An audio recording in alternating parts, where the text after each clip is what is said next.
এই আপু, আপনি এত বড় তরমুজ নিয়ে এখানে দাঁড়ায় আছেন কেন? ও মা, এত বড় তরমুজ নিয়ে এসেছি আমি, তোমার এলে খাবো তাই তরমুজটা। এত রাত্রে এত বড় তরমুজ আপনারে কে দিল? কে দিল মানে? আমি নিয়ে এসেছি, আমারে দিয়েছে। কাঠ থেকে নিয়ে এসছেন? নিয়ে এসেছি। এত রাত্রে কি চুরি করে নিয়ে এসছেন নাকি? না, চুরি করে নিয়ে আসিনি। আমার এত সুন্দর চেহারা দেখে মানুষ আমারে এমনি তরমুজটা ধরাই দিয়েছে। আমরা গেলেও তাইলে তো দিবে আমাদের চেহারা অবশ্যই। দেখে। যার চেহারা সুন্দর তরমুজ আলা তাকেই দিয়ে দিছে, যার চেহারা সুন্দর তরমুজটা তাকে দিয়ে। তরমুজটা খুব সুন্দর না? আমার মতো তরমুজের দেখতে। সাইজ দেখে তো মনে হচ্ছে আপনার মতোই দেখতে, খাইতে খুব মিষ্টি হবে। অবশ্যই মিষ্টি হবে।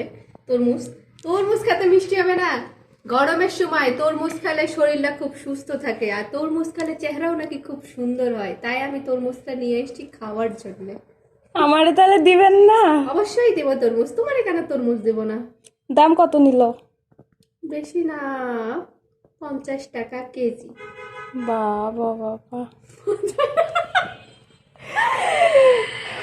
এখন জিনিসপাতির যা দাম, তা হচ্ছে গরিব মানুষের পক্ষে কিনে খাওয়া অসম্ভব। একটা স্বাভাবিক দিনমজুর মানুষ একটা কোনো জিনিস কিনতে গেলে তাদের কষ্টসাধ্য হয়ে যাবে। এবং এই যে তরমুজ, এতটুকু তরমুজ, এই তরমুজটা যদি 50 টাকা কেজি হয়, সাপোজ 2 কেজি হলে 100 টাকা, তাহলে এখন কি গরিব মানুষের পক্ষে তরমুজটা কিনে খাওয়া একেবারে কষ্টসাধ্য কিনা?